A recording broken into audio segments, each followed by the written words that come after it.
محترم حضرات، بزرگان گرامی قدر، عزیز بھائیوں، عزت مآب میری بہنوں اور بیٹیوں، عزیز محترم نے برخوردار نے نبی علیہ الصلوۃ والسلام کی جس حدیث پاک کے حوالے سے آپ سے گفتگو کی ہے، میں اس میں ایک چھوٹا سا اضافہ کرنا چاہتا ہوں جو نہایت مفید ہے اور ہمارے لیے عمل میں بہت چھوٹا ہے لیکن اجر میں بہت بڑا ہے۔ اس عمل کی اللہ سبحانہ و تعالی ہمیں توفیق عطا فرمائے۔ حدیث میں آتا ہے کہ جو آدمی صبح اور شام کو 7 مرتبہ یہ کہہ لیتا ہے اللہم اجرنی من النار، اللہم اجرنی من النار، اللہم اجرنی من النار، مختصر سی دعا ہے۔ اور جو یہ کہتا ہے اللہم ادخلنی جنت الفردوس، اللہم ادخلنی جنت الفردوس، تو جہنم بھی کہتی ہے یا اللہ یہ مجھ سے آپ کی پناہ میں کی دعائیں کر رہا ہے، یا اللہ اسے جہنم سے بچا دے مجھ سے، اور اسے اپنی حفاظت میں رکھ، اسے اپنی نگرانی میں رکھ۔ جہنم بھی اسے کہتے ہیں۔ یہ کتنا بڑا اللہ سبحانہ و تعالیٰ کا فضل و کرم اور کتنا بڑا احسان ہے کہ معمولی سا اجر عمل ہے اور اجر اس کا بہت زیادہ ہے۔ اللہ ذو الجلال والاکرام اسی طرح معمولی اعمال پر بڑا بڑا اجر عطا فرماتے ہیں۔ یہ اس لیے کہ اللہ رب العزت رحمان اور رحیم ہے، اور اللہ ذو الجلال ہمیں معاف کرنا چاہتے ہیں، بخشنا چاہتے ہیں، رحمت کرنا چاہتے ہیں۔ اللہ ذو الجلال نے جہنم کافروں کے لیے بنائی ہے، ایمان والوں کے لیے نہیں بنائی، مومنوں کے لیے نہیں بنائی۔ اللہ ہمیں اپنی جنت کا مستحق بنایا ہے، اور جو ہمارے اندر کوتاہیاں ہیں، غلطیاں ہیں، خطائیں ہیں، وہ اپنی رحمت سے معاف فرمائے، وہ غلطیاں بھی اپنی رحمت سے معاف فرمائے، اور اپنی رحمت ہی سے ہمیں جنت بھی عطا فرمائے۔ غلطیوں سے بھی ہم اس کی رحمت سے ہی بچ سکتے ہیں، اور جنت بھی ہم اس کی رحمت سے ہی پا سکتے ہیں۔ ہمیں اپنے اعمال پر کوئی نہ ناز ہے نہ اعتبار ہے۔ ہمیں اگر ناز ہے اور اعتبار ہے تو وہ اللہ کی رحمت پر، جس کے بارے میں خود اللہ ذو الجلال نے فرمایا ہے وَرَحْمَتِي وَسِعَتْ كُلَّ شَيْءٍ، کہ میری رحمت ہر چیز کو وسیع، ہر چیز کو وسیع ہے اور ہر ایک سے وسیع۔ اسی لیے تو حدیث میں آتا ہے کہ ایک ساتھی صحابی آئے، وہ کہہ رہے تھے واذنبا واذنبا، ہائے میرے گناہ، ہائے میرے گناہ، میرے گناہوں نے مجھے ہلاک کر دیا۔ مفہوم یہ ہے کہ میرے گناہوں نے مجھے برباد کر دیا۔ آپ نے بلایا اور فرمایا یہ پڑھو اللہم مغفرتک اوسع من ذنوبی ورحمتک ارجع عندی من عملی، اللہم مغفرتک اوسع من ذنوبی، 2-3 دفعہ پڑھایا۔ یہ پڑھو اللہم مغفرتک اوسع من ذنوبی ورحمتک ارجع عندی من عملی، اللہ تیری بخشش، تیری مغفرت میرے گناہوں سے بہت وسیع، میرے گناہوں سے تیری بخشش اور تیری مغفرت بہت وسیع۔ اس لیے کہ میرے گناہ تو محدود ہیں، وہ تو 50-60 سال تک ہے نا، زیادہ سے زیادہ 15 سال کی عمر تو 10 سال کی عمر تو لاشعوری کی زندگی گزری، باقی 60 سال کی کل عمر ہے، جن میں 50 سال بچے، اصل عمر تو یہی 50-55 سال کی ہے۔ یہ 50-55 سال جو مجھ سے گناہ یا غلطیاں یا خطائیں ہوئی ہیں، یہ تو 50 سال کی ہیں، 60 سال کی ہیں، 70 سال کی ہیں، چلیے، لیکن آپ کی بخشش تو مغفرت کی کوئی حد نہیں، انتہا نہیں، یہ تو محدود ہے، چند مہینوں کی، سالوں کی بات ہے، اور مغفرت اور رحمت وہ تو بے پایاں ہے، وہ ازل سے ابد تک ہے۔ اس لیے آپ کی بخشش اور آپ کی مغفرت کی کوئی انتہا نہیں، وہ میرے گناہوں سے کہیں زیادہ وسیع، اس لیے آپ کی بخشش اور آپ کی مغفرت کا میں بخاری اور سوالی ہوں۔ اللہم مغفرتک اوسع من ذنوبی ورحمتک ارجع عندی من عملی، اور مجھے تیری رحمت پر مجھے امید ہے، میرا سہارا تیری رحمت پر ہے، میرا سہارا میرے اعمال نہیں ہیں، میری نمازیں نہیں ہیں، میرے روزے نہیں ہیں، میرے حج عمرے نہیں ہیں، میرے صدقات زکوٰۃ نہیں ہیں، میرے سجدے اور میرے قیام نہیں ہیں، میرے لیے تیری رحمت ہے۔ وَرَحْمَتُكَ أَرْجَعُ عِنْدِي مِنْ عَمَلِي، مجھے اپنے اعمال پر کوئی امید نہیں، مجھے امید ہے تو تیری رحمت پر ہے۔ اس لیے ہمیں ہمیشہ اللہ کی رحمت کے متلاشی رہنا چاہیے، اس کی آرزو کرتے رہنا چاہیے، اس کی دعائیں کرتے رہنا چاہیے، جس طرح نبی علیہ السلام کیا کرتے تھے۔ دیکھیے میرے بھائی، انسان کچھ بھی ہو، لیکن ایمان اور عمل صالح کے بغیر اس کی کوئی نجات نہیں، ایمان اور عمل صالح کے بغیر اس کی کوئی نجات نہیں۔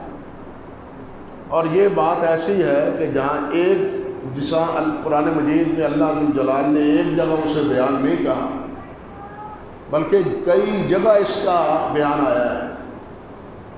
وَالْعَصْرِ إِنَّ الْإِنسَانَ لَفِي خُسْرٍ إِلَّا الَّذِينَ آمَنُوا وَعَمِلُوا الصَّالِحَاتِ، زمانہ گواہ ہے اس بات پر، یہ سارا زمانہ اس بات پر گواہ ہے کہ انسان خسارے میں، انسان گھاٹے میں، انسان نقصان میں۔ اس گھاٹے اور نقصان سے صرف وہ بچتا ہے جو ایمان والا ہے اور عمل صالح والا ہے، باقی سب خسارے والے، کافر مشرک سارے خسارے والے ہیں۔ وہ جتنے اعمال کر لیں، جتنی نیکیاں کر لیں، اللہ کے ہاں کوئی اعتبار نہیں، کیونکہ ایمان سے تہی دامن، اور اگر ایمان والے ہیں اور عمل صالح نہیں ہے تب بھی بات پوری نہیں بنتی۔ بات پوری تب بنتی ہے جب ایمان کے ساتھ عمل صالح بھی۔ اللہ سبحانہ و تعالیٰ نے ایک جگہ اور ارشاد فرمایا ہے، والذین آمنوا وعملوا الصالحات سندخلهم جنات تجری من تحتها الانہار خالدین فیہا ابدا لا یبغون عنہا حولا۔ اللہ فرماتے ہیں جو ایمان والے ہیں اور عمل صالح کرتے ہیں، ہم انہیں جنت میں داخل کریں گے اور وہ جنت میں ہمیشہ رہیں گے۔ اور اس جنت کا خاصہ یہ ہے کہ جہاں جب وہ اس میں چلا جائے گا پھر وہ وہاں سے کہیں اور جگہ جانے کی طلب نہیں رکھے گا۔ دنیا میں جتنی بھی اچھی چیزیں ہیں، بڑے خوشنما مناظر ہیں، لوگ دیکھنے کے لیے جاتے ہیں، مری جاتے ہیں، مری سے بھی آگے اچھے اچھے مناظر دیکھنے کے لیے جاتے ہیں، خرچ کرتے ہیں، لیکن ایک بار دیکھا، دو بار دیکھا، کہتے ہیں اس کو تو دیکھا جا بھالا ہے، کئی بار دیکھ کے آیا ہوں، اب کیا دیکھنا ہے، کیا خرچ کرنا ہے۔ لیکن جنت ایک ایسی بہار ہے، ایسی جگہ ہے کہ جس کے سے نکلنے کے لیے، جسے چھوڑ کے کسی اور جگہ جانے کے لیے انسان کے تصور میں بات آئے گی۔ یہ کیوں ہے؟ اللہ فرماتے ہیں کہ وہ کسی اور جگہ کسی اور جگہ نکلیں گے نہیں، اور جگہ جانے کا تصور بھی نہیں رکھیں گے۔ وَلَا يَبْغُونَ عَنْهَا حِوَلًا، کہ کیوں؟ اس کا جواب اگلی آیت میں اللہ ذوالجلال نے دیا ہے، وہ یہ کہ اللہ سبحانہ و تعالیٰ کے کلمات وہ اتنے ہیں، اتنے کلمات ہیں کہ سیاہی ختم ہو جائیں، اور جتنے درخت ہیں ان کی کلمیں بنا دی جائیں، کلموں سے اس سیاہی جو سمندروں کی سیاہی بن جائے، سمندروں کے پانی کی، دریاؤں کے پانی کی، یہ ساری سیاہی ختم ہو سکتی ہے، کلمیں ٹوٹ سکتی ہیں، لیکن اللہ کے کلمات ختم نہیں ہو سکتے۔ کیوں؟ اس لیے کہ یہ پانی، یہ سیاہی، یہ کلمے، یہ مخلوق ہیں، یہ فانی ہیں، لیکن اللہ کے کلمات دائمی ہیں اور ابدی ہیں۔ یہ فانی چیز کا ابدی اور دائمی چیز کے ساتھ کوئی تقابل نہیں ہے۔ بات سمجھے یا نہیں؟ دائمی چیز کے ساتھ کوئی تقابل نہیں۔ اللہ سبحانہ و تعالیٰ کی جنت کا کوئی ایک نظارہ نہیں ہوگا، علماء نے لکھا ہے کہ ایک نظارہ نہیں ہوگا، اللہ ذوالجلال کے پاس کئی نظارے ہیں۔ یہ دیکھ لو، پوری مخلوق انسان ہے، ایک ماں باپ کی اولاد ہے، ایک ماں باپ کی اولاد ہونے کے باوجود یہ اولاد ایک دوسرے سے ملتی ہے، نقشے مختلف ہیں یا نہیں، طور اطوار مختلف ہیں یا نہیں، خصائص علیحدہ علیحدہ ہیں یا نہیں، علیحدہ علیحدہ ہیں۔ اور جب ایک باپ اور ایک ماں ہونے کے باوجود یہ پورے انسان ایک دوسرے سے نہیں ملتے، ان کو اللہ ذوالجلال نے علیحدہ علیحدہ شکلیں اور صورتیں دی ہیں، تو جنت کی بھی ایک صورتیں نہیں ہیں۔ اللہ حکم دے گا جنت کی صورت کچھ اور بن جائے گی، کوئی اور بہار بن جائے گی، کوئی اور نوعیت بن جائے گی۔ وہ خلاق ہے، وہ خالق نہیں ہے۔ اللہ خلاق ہے، بہت بڑا کرنے والا ہے، اور علیم ہے، خوب جاننے والا ہے۔ اس لیے آئے دن بہار بدلتی رہے گی، وہاں سے نکلنے کا جی کس کو چاہے گا؟ ایک منظر ہوگا تو انسان کا جی بھرے گا نا، جب منظر ہی مختلف ہیں، نظارے ہی علیحدہ علیحدہ ہیں، ہر آئے دن اس کا منظر کچھ اور ہوگا، تو وہاں سے جانے کا جی کس کو چاہے گا؟ ہاں، اللہ ذوالجلال نے فرمایا ہے نا کہ یہ دنیا میں آپ پھل کھاتے ہیں، ہم پھل کھاتے ہیں نا دنیا میں، آم کھاتے ہیں، انگور کھاتے ہیں، انار کھاتے ہیں، باقی انواع و اقسام کے کتنے پھل ہیں جو یہاں سے کھاتے ہیں۔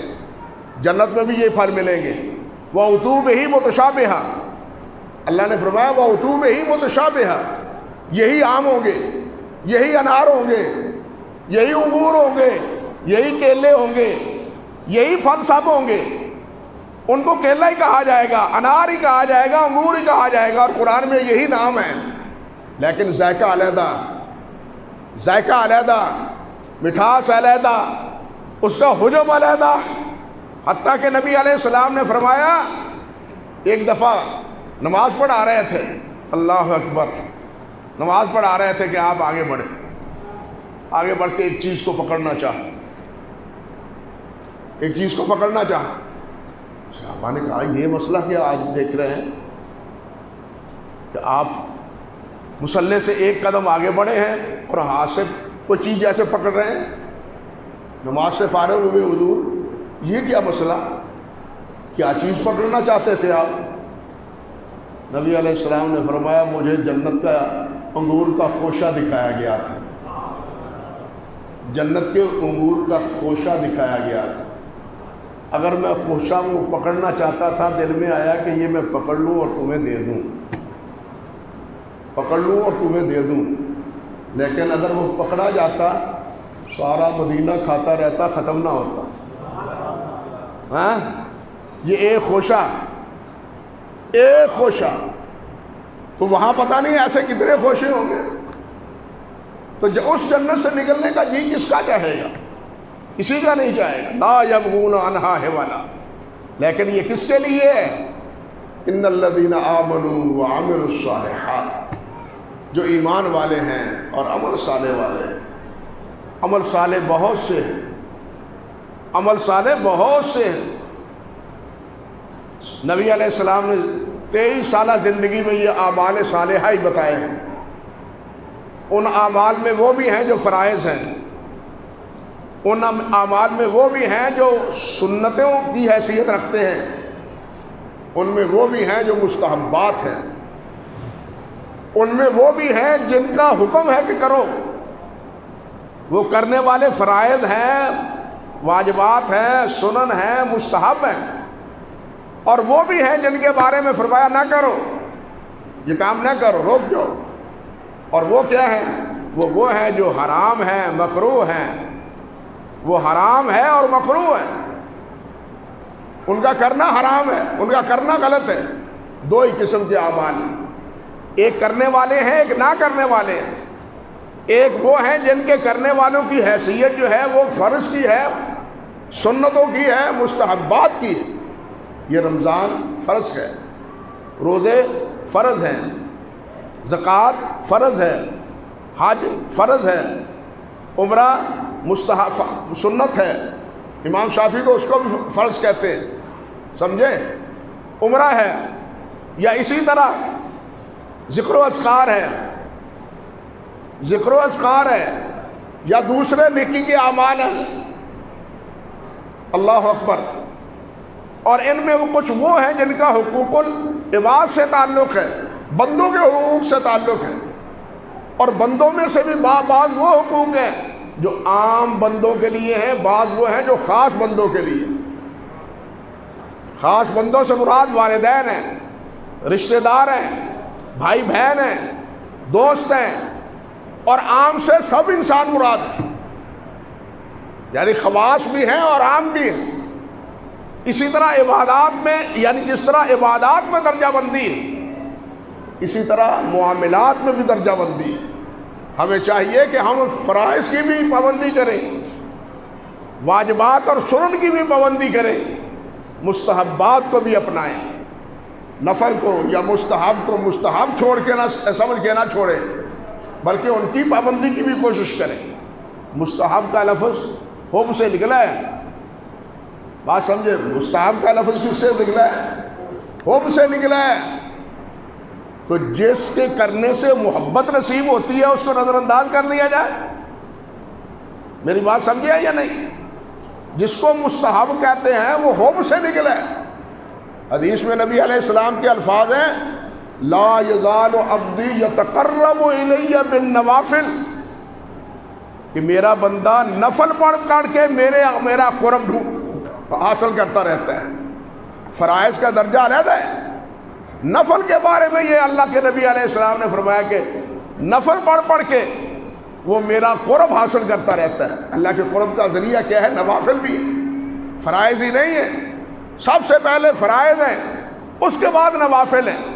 فرائض جس طرح فرضی نماز ہے اس طرح نفلی روزے بھی ہیں، جس طرح فرضی حج ہے اس طرح نفلی حج بھی ہے، جس طرح فرضی زکوٰۃ ہے اسی طرح نفلی صدقہ بھی ہے۔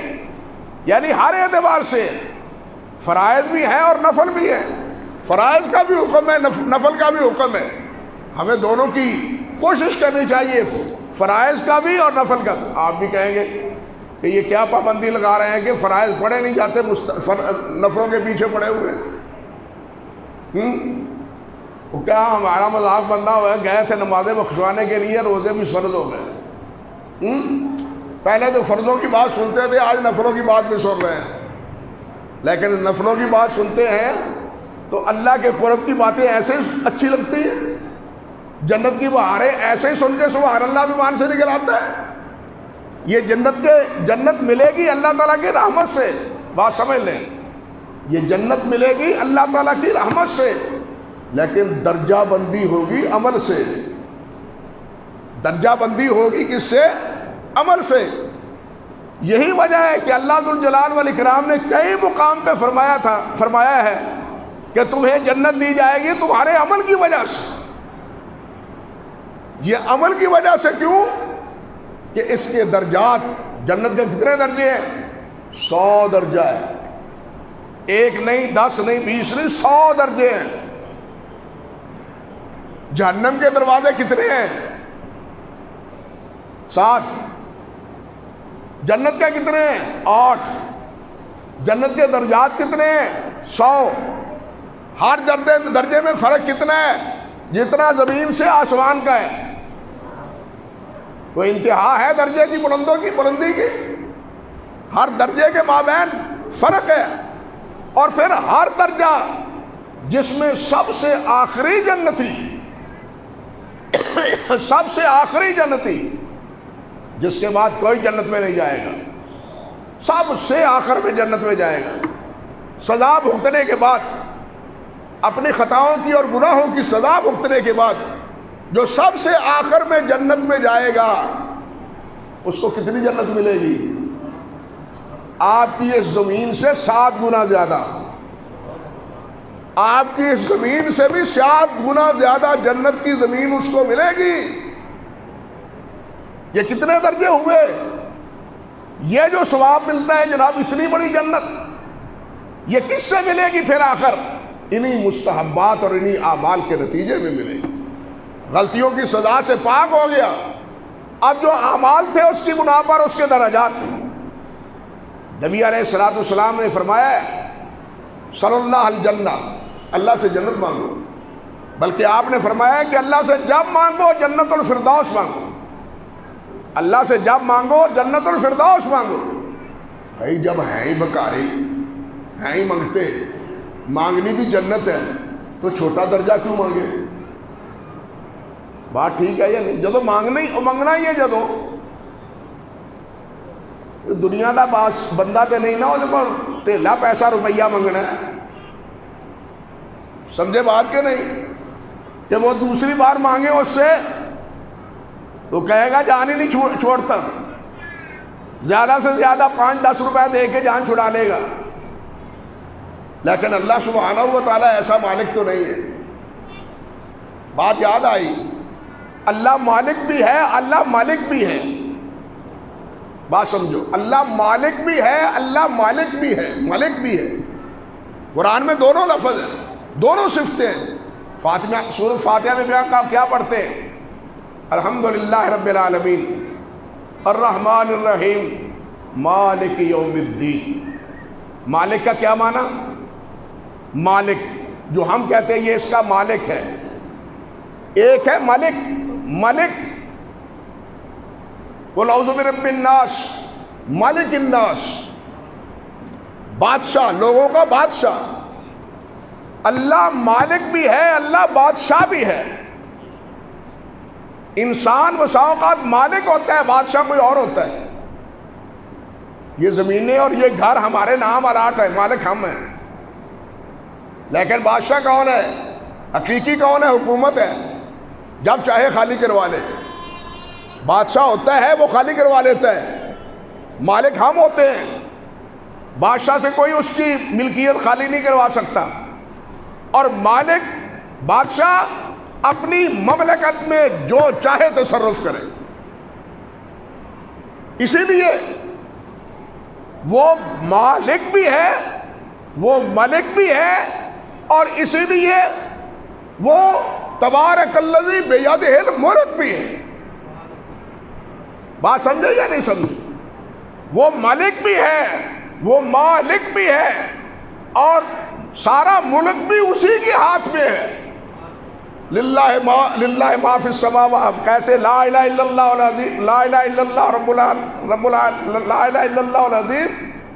سورۃ حشر کے آخر میں لا الہ الا اللہ الملک القدوس العزیز الجبار العزیز الجبار.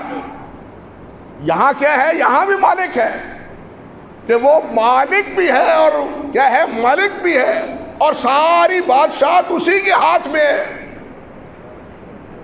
قل اللہم مالک الملک، قل اللہم مالک الملک. ہم کیا کہتے ہیں؟ کہہ دیجئے کہ مالک الملک اللہ ہے، مالک بھی وہی ہے، بادشاہ بھی وہی ہے، ملک بھی اسی کے ہاتھ میں ہے، کسی اور کے ہاتھ میں نہیں ہے.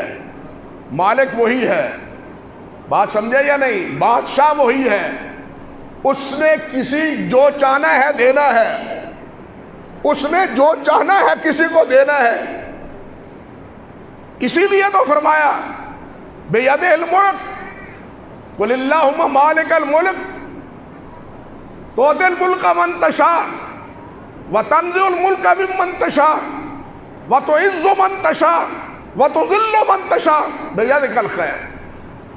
عزت ذلت تیرے ہاتھ میں ہے، جس کو چاہے بادشاہ بنا دے اور جس کو چاہے در در سے دور دور کروا دے، جس کو چاہے در در سے دور دور کروا دے اور جس کو چاہے بادشاہ بنا دے۔ یہ سب کچھ اختیار کس کے پاس ہے؟ اس مالک الملک کے پاس۔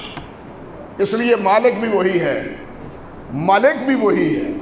مالک کوئی اور ہوتا ہے، بادشاہ اور ہوتا ہے، لیکن ہمارا اللہ وہ ہے جو مالک بھی ہے اور بادشاہ بھی ہے۔ اس لیے وہ جو چاہتا ہے کرتا ہے اور جس کو جو چاہتا ہے دیتا ہے۔ یہ اختیار صرف اللہ کے پاس ہے، کسی اور کے پاس نہیں ہے۔ اللہ اکبر کبیرہ۔ عرض یہ کر رہا تھا کہ آخری جنتی جو جنت میں جائے گا اس کو کتنی جگہ ملے گی؟ اس زمین سے بھی کتنی؟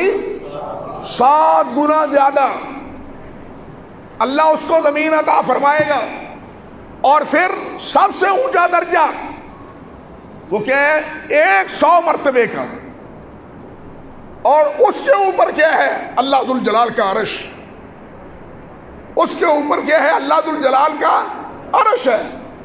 اللہ کے عرش کے نیچے جنت الفردوس ہے۔ اس لیے اللہ کے نبی علیہ السلام نے فرمایا کہ اللہ سے جب مانگو جنت الفردوس مانگو، کیونکہ اللہ کے قرب کا ذریعہ سب سے زیادہ جنت الفردوس۔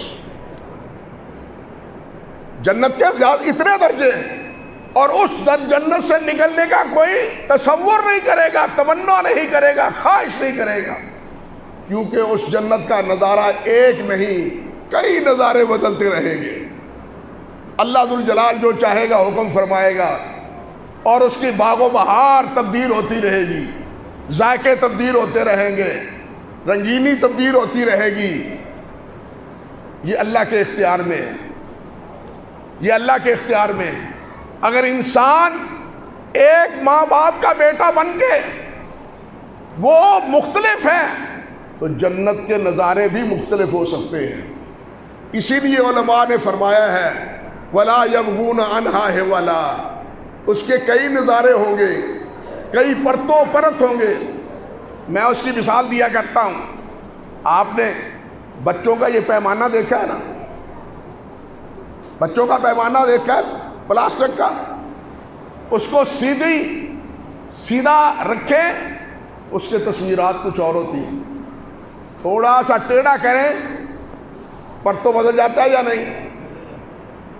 پیمانہ تو وہی ہے نا، لکیریں بھی ایک ہی جیسی ہیں نا، لیکن یہ خاکہ کیوں بدلا ہوا ہے؟ اور یہ آپ کے ہاتھ میں خاکے بدلے ہوئے ہیں، تو اللہ ذوالجلال سے یہ خاکے بدلنے کو مشکل ہے۔ اس لیے لا یبغون عنہا حولا، اس سے کوئی ادھر ادھر جانے کا تصور بھی نہیں کرے گا۔ اللہ ہمیں وہ جنت عطا فرمائے جس کا پہلے آپ ذکر سن رہے تھے، اور یہی دعا سب سے بڑی ہے کہ اللہم انا نسألک جنت الفردوس واللہم انا نعوذ بک من عذاب جہنم۔ نبی علیہ السلام نے حکماً فرمایا ہے کہ جو نماز پڑھے تشہد میں یہ 4 چیزیں اللہ سے طلب کرے۔ 4 چیزیں کیا؟ اللہم انی اعوذ بک من عذاب جہنم، اللہم انی اعوذ بک من عذاب القبر، اللہم انی اعوذ بک من فتنۃ المسیح الدجال واعوذ بک من فتنۃ المحیا والممات۔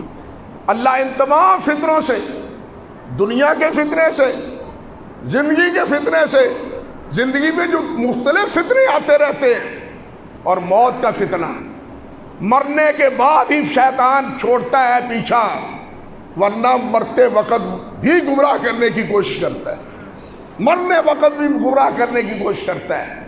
اس وقت اس گمراہی سے بھی اللہ ہمیں بچائے، اور دجال کے فتنے سے بھی بچائے، جو سب سے بڑا فتنہ ہے، دجال کے فتنے سے، اور اسی طرح قبر کے عذاب سے، اور اسی طرح جہنم کے عذاب سے۔ انہی باتوں پہ اکتفا کرتا ہوں۔ اللہ سبحانہ و تعالی ہمیں جنت الفردوس نصیب فرمائے۔ ذہن میں تو کچھ اور باتیں لے کے آیا تھا، لیکن عزیز نے جو بات شروع کی میں نے کہا اسی کی تناسب سے کچھ باتیں آپ کے گوش گزار کر دوں تاکہ پہلی باتوں کا تکملہ ہو جائے، آپ ایک نئے رخ کی طرف نہ پلٹیں اور آپ کا ذہن نئی باتوں کی طرف متوجہ نہ ہو۔ اس لیے میں نے اسی پہلے موضوع کی ہی تکمیل کی ہے، گویا سمجھے نئے موضوع کا آغاز میں نے نہیں کیا۔ اللہ سبحانہ و تعالی ہماری خطائیں اور ہماری غلطیاں معاف فرمائے، ہمیں جنت الفردوس نصیب فرمائے، اور اللہ ذوالجلال دنیا اور آخرت کے تمام فطروں سے ہمیں محفوظ رکھے۔ اقول قولی ھذا استغفر اللہ لی ولکم ولسائر المسلمین۔